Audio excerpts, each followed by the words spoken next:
इस वक्त हमारे साथ बातचीत करने के लिए मौजूद हैं भारत सरकार के ग्रामीण विकास मंत्री और बीजेपी नेता गिरिराज सिंह।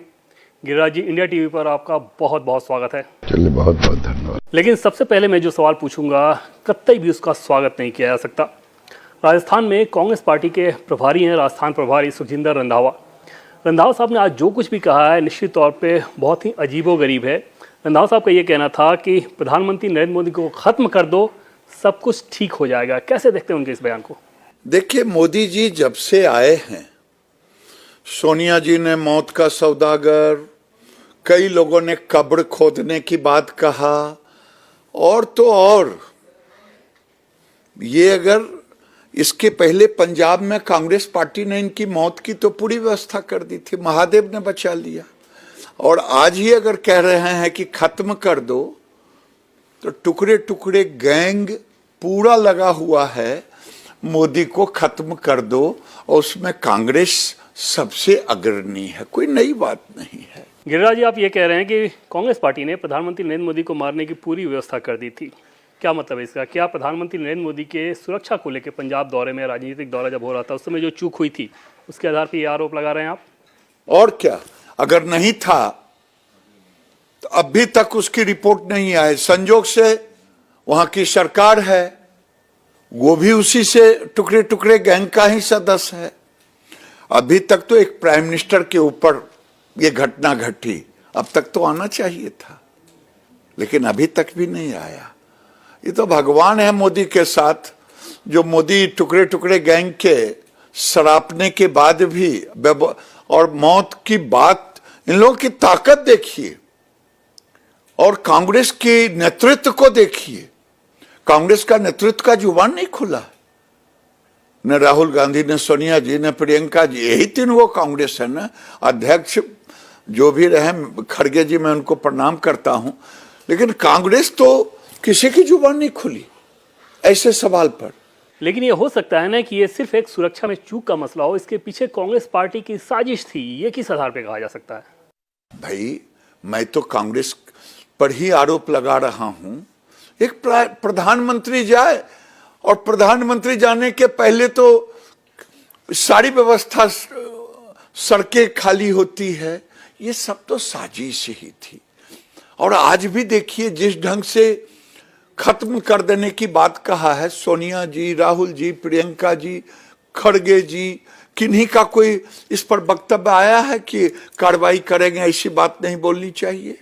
कांग्रेस पार्टी के राजस्थान प्रभारी रंधावा जी ने यह कहा कि पीएम मोदी को खत्म कर दो, मोदी को खत्म कर दो, सब कुछ ठीक हो जाएगा। बेहद आपत्तिजनक शब्दों का भी इसके अलावा उन्होंने इस्तेमाल किया था। इसे कैसे देखा जाए? और क्या, ये तो ऐसा है कि खुली चुनौती दिया है, खुली चुनौती दिया है, मोदी को खत्म कर दो। और कांग्रेस पार्टी, मैं बार बार कहता हूं, पंजाब कोई संजोग नहीं था, वो एक प्रयोग था। इस प्रकार की बातें पहले भी कई बार हमने सुना है, और प्रधानमंत्री नरेंद्र मोदी भी खुद बता रहे हैं इस बात को लेकर, वो आहत भी हैं कि किस प्रकार से विपक्षी दल के नेता ये कह रहे हैं कि मोदी तेरी कब्र खुदेगी। बार बार इस तरह के बयान आ रहे हैं। मोदी मर जाए, मोदी की कब्र खुदेगी। राजनीति में कहीं ऐसी बातें होती है? यानी ये लोग प्लानिंग कर रहे हैं कि मोदी की हत्या हो जाए। ऐसे में एक सवाल बड़ा लाजमी हो जाता है कि आखिर इतनी नफरत कैसे? प्रधानमंत्री नरेंद्र मोदी मर जाएं, मोदी मर जाएगा, मोदी तेरी कब्र खुदेगी, इस तरह की नफरत, इसके पीछे वजह क्या देखते हैं? व्यक्तिगत मैं ये समझता हूं, कांग्रेस पार्टी राजतंत्र की तरह चला। आज पहली बार सीताराम केसरी के बाद ये बने हैं, और सीताराम केसरी की जो स्थिति हुई, तो खड़गे जी होशियार आदमी है, वो गलती नहीं करेंगे कि बिना राजा की बात को नहीं काटेंगे। तो कांग्रेस पार्टी, यानी एक गांधी फैमिली, उसको लगता है कि ये चाय बेचने वाला देश का प्रधानमंत्री, और उसकी सरकार में हमारे उनके दामाद पर, और क्यों उनको ये अच्छा नहीं लगता है कि कभी कभी आप गांव से हैं देवेंद्र जी, गांव के लोग कभी से कभी कभी मानसिकता ये बन जाती है, जो जमींदार स्वभाव के होते हैं, तो ये देश को एक जमींदारी मान लिए थे और सबक नहीं लिया, यही कारण है। इस बात को लेकर चिंता होती है कि देश के प्रधानमंत्री मोदी के बारे में अगर इस प्रकार से बातें की जा रही हो कि मर जाएं, कब्र खुदेगी, मोदी को खत्म कर दो सब कुछ ठीक हो जाएगा, आप लोगों को चिंता होती है इस बात को लेकर, इस बात को सुन के? देश को चिंता हो रही है। हम लोगों की बात क्यों कह रहे हैं? जो सामान्य लोग हैं वो कह रहे हैं कि आखिर ये शब्द का प्रयोग क्यों हो रहा है, ऐसा क्यों हो रहा है कि प्रधानमंत्री पंजाब की यात्रा में जाएं और वहां इस ढंग की घटना घटे। तो ये लोग कह रहे हैं, लोगों को शंका लग रहा है। रंधावा साहब ने यह भी कहा कि पुलवामा मामले की जांच होनी चाहिए, कहीं राजनीतिक फायदे के लिए तो इस घटना को अंजाम नहीं कराया गया। छी छी छी छी, ये तो कांग्रेस की फितरत है। राहुल जी समेत कांग्रेस के लोगों ने सेना को अपमान ही किया है, भारत के शौर्य को गालियां ही दी है। ये कोई नई बात नहीं है, मैं तो देख रहा हूं। आज कोई सामान्य सैनिक से जाके पूछे मोदी का मतलब क्या होता है, मोदी जी के राज्य का मतलब क्या है। मोदी जी जब से गए हैं तब से सेनाओं का लगता है सीना चौला हो गया है। लद्दाख के सीमा पर चले जाते हैं, चाइना के बॉर्डर पर चले जाते हैं, दीपावली में चले जाते हैं। ये आज देश का प्रधानमंत्री कहता हो कि सेना मेरा परिवार है, तो क्या समझते हैं? ये खुली छूट उसको जब मिला हो तो उसको गाली नहीं है तो क्या है? अटैक हो, सर्जिकल स्ट्राइक पर प्रश्न खड़ा किया जाए, तो मैं समझता हूं देश का दुर्भाग्य के सिवा और कुछ नहीं है जो अपने देश के सेना पर प्रश्न खड़ा करे। आज जो कहा गया रंधावा साहब के द्वारा पुलवामा मामले को लेकर, ऐसा नहीं है कि कांग्रेस पार्टी ने पहली बार कहा हो या अपोजिशन के कुछ नेताओं ने पहले भी इसको कई बार कहा है, कांग्रेस पार्टी के नेताओं ने भी कहा है, इसके पीछे कोई आप खास मकसद देखते हैं? नहीं, मैं बार बार ये कहता हूं कि एक तो मुद्दा विहीन है, उनके पास कोई मुद्दा नहीं है। 9 साल हो गया, 9 साल में यूपीए सरकार विवादों में घिर गया था। 9 साल मोदी सरकार लोगों के अंदर एक आशा जग गई है, उम्मीदों से घिरी हुई है कि मोदी ये करेंगे। मोदी ने जो काम किया देश में, 11 करोड़ 12 करोड़ घरों में शौचालय दिया और पानी दे रहे हैं, उज्ज्वला दिया, बिजली दिया, तो लोगों में एक उम्मीद भर रहा है कि यही आया है जो गरीबों का उद्धार कर सकता है। ये भी इनको बुरा लगता है, सेना में भी वही लगता है। मोदी आए हैं, आज देखिए ना सेना का बजट, सेना की स्थिति, भारत की स्थिति, आज सेना का तीनों जो जल थल है, वायु, तीनों मजबूत हो रहा है। आप बात करके देखिए। आप लोग कह रहे हैं कि इतना कुछ दिया, लेकिन कांग्रेस पार्टी ये कह रही है कि जो भी दिया अडानी को दिया, और आज भी संसद में उस बात को लेकर विपक्षी दलों द्वारा बहुत हंगामा हुआ या रेड को लेकर। दूसरी तरफ सत्ता पक्ष की भी तस्वीर दिखी कि राहुल गांधी के बयान को लेकर आप लोग बहुत ज्यादा आग बबूला थे, संसद में कार्रवाई विवादित हुई। देखिए, आपने दो प्रश्न रखा। पहला प्रश्न रखा है कि अदानी को लेकर के। अदानी तो बहाना है। अदानी ने खुद बयान दिया, बैंक ने बयान दिया, उस LIC ने दिया। मैं उसके बाद अगर कोई आदमी बोलता हो तो वो एक हमारे गांव की कहावत है, रोने का मन नहीं हुआ आंख में गड़ा खुट्टी, लकड़ी को खुट्टी कहते। तो ये मोदी को गाली देना है। मोदी के ऊपर और कोई आरोप तो लगा नहीं सकते। मोदी जी के ऊपर, मोदी जी के ऊपर आरोप नहीं लगा सकते, तो इसीलिए अदानी अदानी अदानी अदानी कहता है 85 में पहला मुझे ब्रेक मिला तो राजीव गांधी से मिला, पहली बार मुझे ब्रेक मिला तो चिमन भाई पटेल की सरकार ने दी। ये तो गाली देना है, तो हमको अगर आपको गाली देना है तो मैं देता रहूंगा। राहुल गांधी के बयान को लेकर आप लोग इतने आग बबूला क्यों हैं? नहीं, हमने ही आग बबूला है। सत्ता पक्ष में हमने देखा कि सांसदों ने पूरा प्रदर्शन किया। देखिए स्वाभाविक है, जब देश का नेता आज देश के बाहर जाकर के लोकतंत्र को गाली दे, देश को गाली दे, संसद को गाली दे, और इतना बड़ा, मैं क्षमा चाहता हूं, मैं बोलना नहीं चाहता हूं, इतना बड़ा झूठ बोलने वाला व्यक्ति शायद देश में कम ही लोग होंगे। रिकॉर्ड है। किसके बारे में बोल रहे हैं? उन्हीं के विषय में बोल रहा हूं जो पप्पू हैं। देश उन्हें पप्पू कहता, उन्हें नेता थोड़ी कहता। आज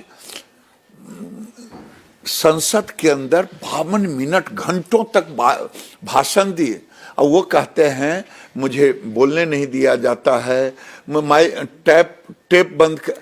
क्या बात कर रहे हैं बच्चों की तरह? रिकॉर्ड होता है संसद के अंदर में, आप संसद को गाली दे रहे हैं। और क्या गाली दे रहे हैं? भारत में लोकतंत्र नहीं है, भारत में कोई विकास नहीं है, भारत में कोई इंफ्रास्ट्रक्चर नहीं है। यानी बाहर में जाते हैं, देश में तो यात्रा करके थक गए, कुछ नहीं हुआ, 3 राज्य ये नॉर्थ ईस्ट में चला गया, अब विदेश की यात्रा शुरू की है, विदेश में गाली दे रहे हैं। विदेश से कोई लोग आ रहा है, उस पर प्रभाव पड़े, दुनिया के लोग भारत मत जाओ, क्योंकि देश का एक बड़ा विपक्ष कह रहा है। सर, लेकिन राहुल गांधी अगर विपक्षी दल के नेता हैं और विदेश में जाके प्रधानमंत्री नरेंद्र मोदी की नीतियों के चलते कोई आलोचना कर रहे हैं, तो इसमें देश का अपमान कैसे हो जाता है? कांग्रेस पार्टी ये कह रही है।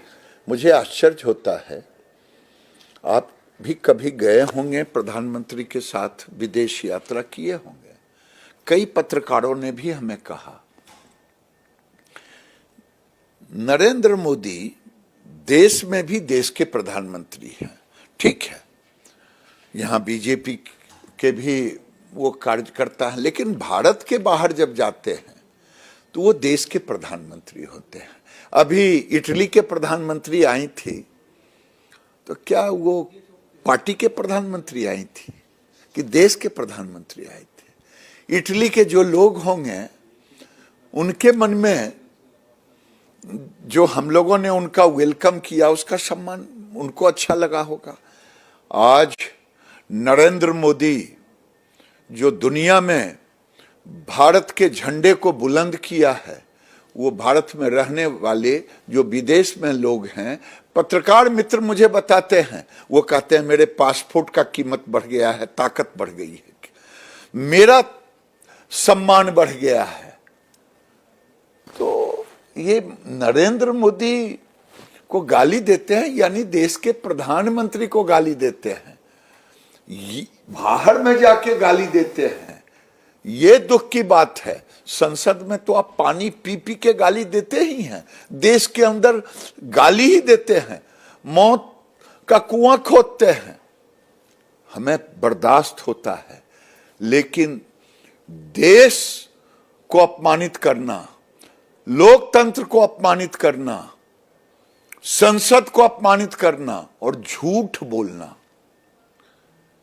ये कतई बर्दाश्त नहीं होगा कि आप देश के संसद को बदनाम करें और हम मूक दर्शक बने रहें, देश को बदनाम करें, देश मूक दर्शक बना रहे, देश गाली दे रहा है। आप लोग ये कह रहे थे कि लोकसभा अध्यक्ष उनको कहें कार्रवाई करें, राहुल गांधी माफी मांगे, या फिर देशद्रोह। ये देशद्रोह कैसे हो सकता है? इससे बड़ा देशद्रोही का काम क्या होगा?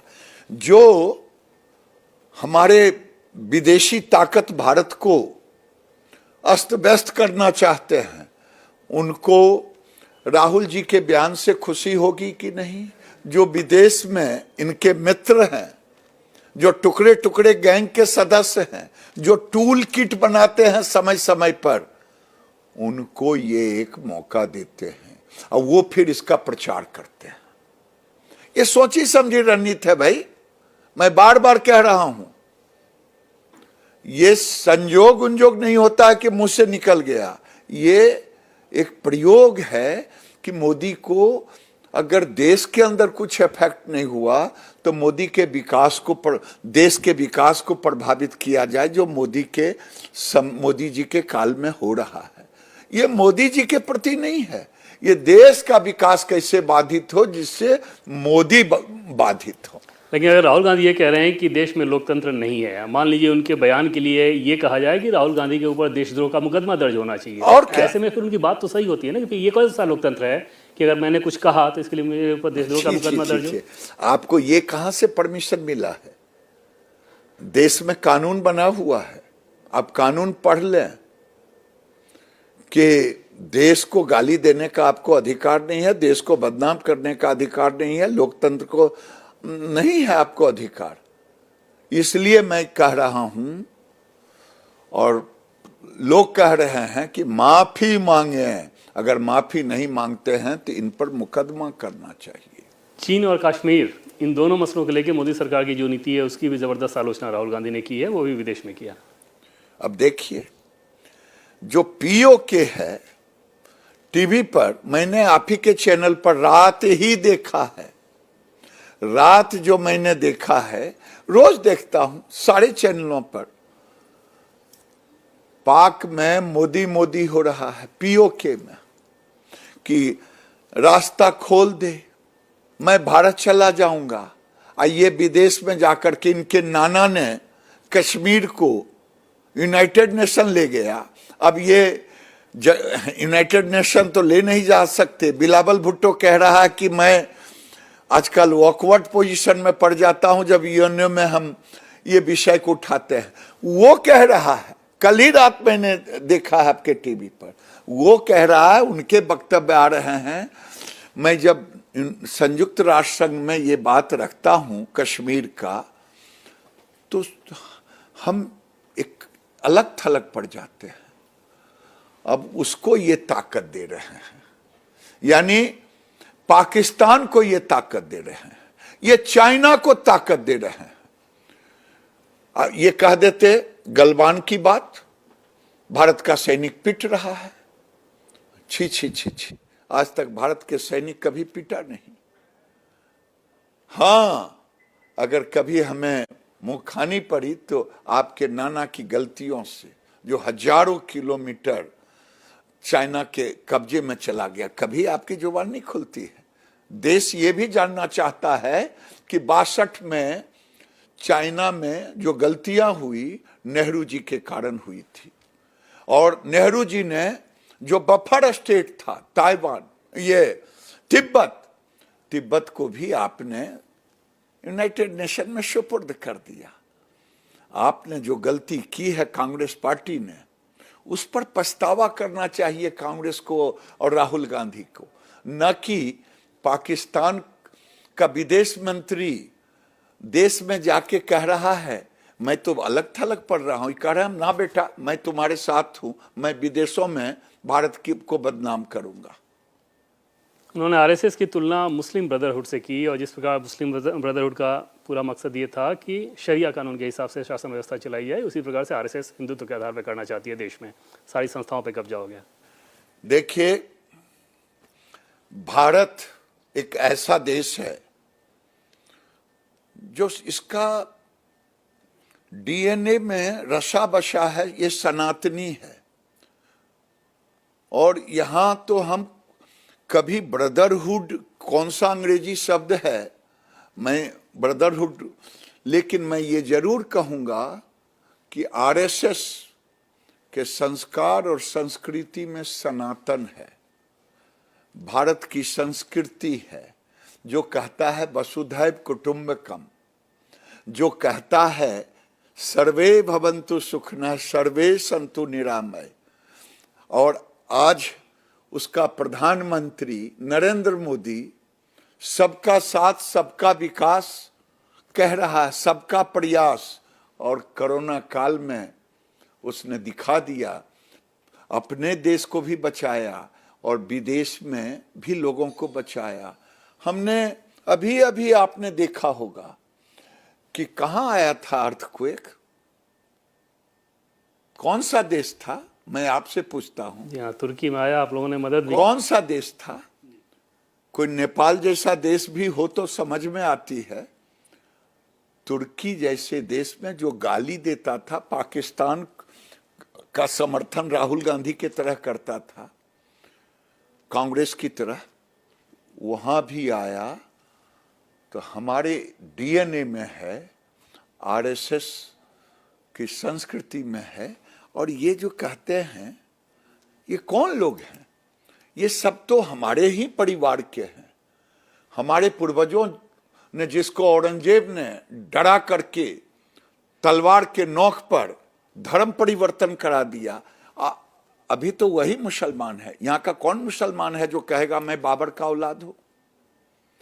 हाँ, हमें मुसलमानों से या संघ को मुसलमानों नहीं, से, लेकिन एक चीज़ मैं देख रहा हूँ कि क्या ये हृदय परिवर्तन आप लोगों का हो गया है कि जैसा संघ भी मुसलमानों के बीच आउटरीच करने की कोशिश कर रहा है, बीजेपी भी कोशिश शुरू कर चुकी है कैसे मुस्लिम कम्युनिटी में पैठ बनाया जाए, ये हृदय परिवर्तन हुआ है? हृदय, वो मेरे परिवार के हैं साहब। मेरा डीएनए उनका डीएनए एक है। उन्होंने पूजा पद्धति बदल ली है। इंडोनेशिया को जाके देखिए, वो सारे हमारे जो देवी देवता हैं उनको पूछते हैं, कहते हैं मेरी पूजा पद्धति बदल गई है। आज भी मेरा कहना है कि उनका डीएनए एक है। जो आना चाहते हैं वो आते हैं, लेकिन जो जिन्ना के रास्ते पर चल रहे हैं, ऐसे जिन्नावादियों से नफरत है मेरे जैसे लोगों को। और संघ तो भारत के संस्कार संस्कृति का प्रतीक है। संघ में एक बार चले जाएं तो इस जन्म में तो अब नहीं है नसीब, कई जन्म लगेगा संघ के नीतियों को अपनाने का। आप कह रहे हैं कि जो आना चाहते हैं आ जाएं, क्या ये मुसलमानों को ऑफर है कि आ जाएं हिंदुत्व धारण आखिर करने? मैं पूछता हूं, जब इंडोनेशिया के लोग कह रहे हैं कि मेरा पूजा पद्धति बदला है लेकिन मैं अपने पूर्वजों को नहीं छोड़ा हूं, तो ये क्या कहेंगे? इंडोनेशिया के लोग कह रहे हैं, तो यहाँ के मुसलमान भाई कोई ऐसा नहीं है। हाँ, कुछ हैं जिन्नावादी, कुछ जिन्नावादियों में भी अपने को मुल्ला कहते हैं, जो आज गाली दे रहे हैं। नाम नहीं लूंगा, एक नाम क्यों नहीं लेंगे? कुछ है, एक तौफीक रजा इधर मुल्ला में है, और नेता में जो एक नए जिन्नावादी हैं वो हैं ओवैसी ब्रदर। मैं ओवैसी ब्रदर कह रहा हूं। ये घूम घूम करके पूरे देश में जो रोड रैगिंग में भी मर जाएगा, रोड रेजिंग में, तो जो रोड में भी मर जाए किसी कारण से, वहां भी पहुंच जाएंगे, उनको वहां हिंदू मुसलमान ही दिखाई देगा। कहीं कोई मरेगा, मॉब लिंचिंग। ये देश को तबाह और बदनाम करने की कोशिश, और ये गलतफहमी में है, ये सरकार मोदी जी की है। मोदी जी की सरकार में फिर कोई दूसरा जिन्ना नहीं बन पाएगा। कुछ लोग हैं जो जिन्नावादी हैं, कम है या ज्यादा है? वो जो भी हैं, हमें मुसलमानों से नफरत नहीं है। मुझे उन कट्टरपंथियों से नफरत है जो भारत में गजवाए हिंद करना चाहते हैं, गजवाए हिंद लाना चाहते हैं, जो खुलेआम बोलते हैं, जो खुलेआम योजना बनाते हैं, जो जिन्ना के रास्ते पर चल रहे हैं। नफरत उनसे है, नफरत उनसे है। मैं कुछ ऐसे बयान भी कहीं पढ़ रहा था जिसमें ये कहा जा रहा है कुछ मुस्लिम नेताओं के द्वारा कि हिंदू राष्ट्र की बात के विरोध में कि हम लोग भी तो मुस्लिम राष्ट्र मांग सकते हैं, हम लोग भी मुस्लिम राष्ट्र की बात कह सकते हैं। मुस्लिम राष्ट्र तो बना पाकिस्तान। जो हिंदू गए थे, सबकी मां बहन या तो भाग गए या धर्म परिवर्तन किए, या अभी अभी आपने देखा होगा एक डॉक्टर सरदार सिख होली मनाया और उसका ड्राइवर ने कत्ल कर दिया। अब बचा कहां? 1% पर। लेकिन भारत के अंदर 2.5 करोड़ 3 करोड़ थे, आज 30 करोड़ हो गए। कभी हमने कोई हिंदू, आज भारत के अंदर में बरसों से, मैं छोटा था उस समय से तजिया जुलूस हम लोग जाते थे, पिताजी जाते थे। आज तक देश में किसी ने एक पत्थर हिंदू ने नहीं चलाया है।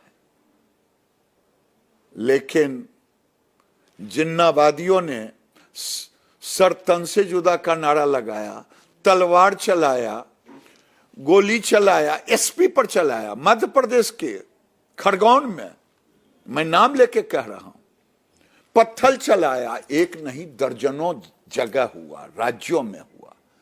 ये जिन्नावादी भारत को कट्टरपंथी का माहौल बनाना चाहते हैं, उसकी धरती बनाना चाहते हैं। पाकिस्तान में अन्न नहीं मिल रहा है, उसी पाकिस्तान की नकल करना चाहते हैं। आप लोग क्या हिंदू राष्ट्र बनाना चाहते हैं बीजेपी संगठन के तौर पे, क्या ये सोचती है? नहीं, कभी नहीं। हिंदू राष्ट्र का मतलब क्या है भाई? भगवान न करे कि जिन्नावादियों की जुबान पर मैं कुछ बोलूं, मैं नहीं चाहता।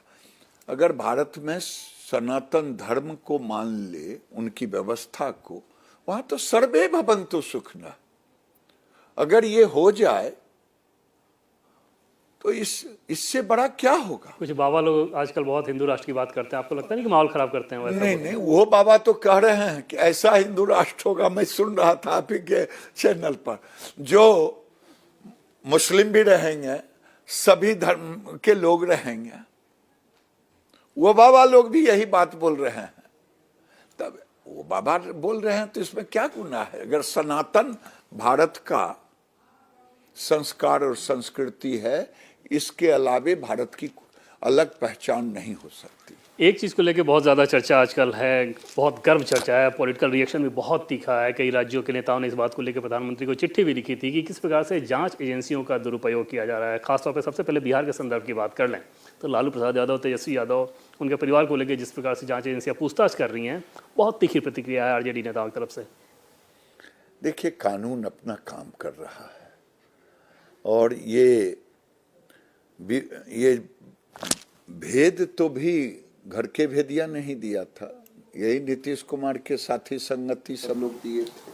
आज अगर सबसे ज्यादा कोई खुशी हो मना रहा होगा, वो नीतीश बाबू मना रहे होंगे, क्योंकि वो मेंटल फ्री होंगे। क्योंकि आरजेडी के एमएलए कहना शुरू किया था, फगुआ के बाद, हम लोग होली को फगुआ कहते हैं बिहार में, फगुआ के बाद, होली के बाद तेजस्वी को सत्ता मिलेगी। तो ये तो ज्यादा वही खुश होंगे, क्योंकि सब भेद भी वही बताए हैं। आज जो सीबीआई के पास में है, सब इन्हीं का दिया हुआ है। आज नीतीश बाबू सबसे ज्यादा खुश होंगे, दूसरा कोई खुश नहीं हो। आप ये कह रहे हैं कि जांच एजेंसियां जो लालू प्रसाद यादव उनके परिवार पे पूछताछ कर रही है, इससे नीतीश कुमार खुश होंगे, आपका अंदाजा है या कोई जानकारी है? नहीं, अब छोड़िए ना। कई ऐसी चीजें होते हैं जिसकी बात ये टीवी और चैनल, कैमरा के सामने नहीं कहा जाता है। वो खुश हैं। नहीं, मैं इस लिहाज से पूछ रहा हूँ कि नीतीश कुमार आप लोगों के पुराने साझेदार रहे हैं और आपके तो आप राज्य सरकार में उनके साथ काम कर चुके हैं, तो उसी समय ने केस ये दिए हैं सब लोग, उन्हीं के लोगों ने ये इन्फॉर्मेशन दिया है। और कौन दिया है? हाँ, तो ये इन्फॉर्मेशन भी अभी दिया जा रहा है कि नीतीश कुमार खुश हैं, ये मिला आप लोगों को जेडीयू नेताओं की तरफ से? पूरा बिहार को मिल रहा है, राजनीतिक हल्के में है। वो तो बेचारे तबाह थे, क्यों आरजेडी के लोग कहना शुरू कर दिए थे कि होली के बाद अब वो सोच रहे हैं कि अब वो तो ये मना रहे होंगे कि तेजस्वी जेल जाए। ये नीतीश कुमार मना रहे होंगे? निश्चित, मैं कह रहा हूं। अगर मुझे तो, मैंने कह दिया कि सब कुछ नहीं बोला जा सकता, लाइट डिटेक्टर मशीन पर अगर लगा दिया जाए तो सब बात सामने आ जाएगा। छोड़ दीजिए बात। ऐसा तो नहीं कि नीतीश कुमार फिर से बीजेपी के साथ आप लोग साथ आने वाले हैं? कोई पर्दे के पीछे कोई कहानी चल रही है? देखिए, अगर गुडविल चला जाता है, सबका चला जाता है, तो सब कुछ चला जाता है। नीतीश कुमार जी अपने मन मियां मिट्ठू बने, आज उनकी राजनीतिक विश्वसनीयता समाप्त हो गई है, इसलिए कौन लेगा पार्टी में? वो ये कह रहे हैं क्योंकि हमारे साथ हैं इसलिए उनके ऊपर कार्रवाई की जा रही है। जब साथ थे तभी तो ये सब कुछ वो दिलवाए थे, तभी तो उनकी पार्टी के नेताओं ने ही सब कुछ दिया था। ये आंकड़े, ये सबूत, अगर ये नहीं दिए होते तो कहाँ से ये केस होता? एक दूसरा रिएक्शन दिल्ली में भी देखने को मिल रहा है। जिस प्रकार से सिसोदिया के या उनके पहले के मंत्रियों के खिलाफ कार्रवाई हुई, आम आदमी पार्टी अरविंद केजरीवाल बहुत आग बबूला है कि जानबूझ के टारगेट किया जा रहा है, जबकि हम लोग डेवलपमेंट कर रहे हैं। देखिए, वो टारगेट हैं इसलिए आग बबूला हो रहे हैं। अब उनका असली चेहरा उजागर होने वाला है। ये आए थे अन्ना जी के कंधे पर बैठ करके,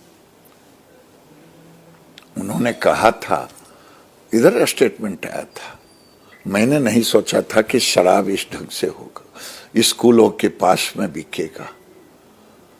तो अब पोल खुल रहा है, बातें, और उनको डर है अगर सिसोदिया ने फंस गया तो मैं नहीं बचूंगा, उनको डर लग रहा है। लेकिन गिरिराज, ये एक संयोग तो नहीं हो सकता ना? ऐसा तो नहीं है कि प्रयोग है एक, जैसे बंगाल की बात कर ले, झारखंड की बात कर ले, सुन लीजिए बिहार की बात कर ले, महाराष्ट्र की बात कर ले, हर जगह वही कार्रवाई हो रही है विपक्षी नेता। अरे भाई, जो गलत करेंगे, मैं तो कहता हूं कानून कार्रवाई कर रहा। कह दें कि जहां भी कार्रवाई हो रही, जितने राज्य का नाम लिए, अगर वो सच है तो वो सच सामने आएंगे। आज सत्येंद्र जैन जी कोर्ट क्यों नहीं बेल दे रहा है? मैं आप ही से पूछ रहा हूं, ये किसको मूर्ख बना रहे हैं? देशभक्त बना रहे हैं।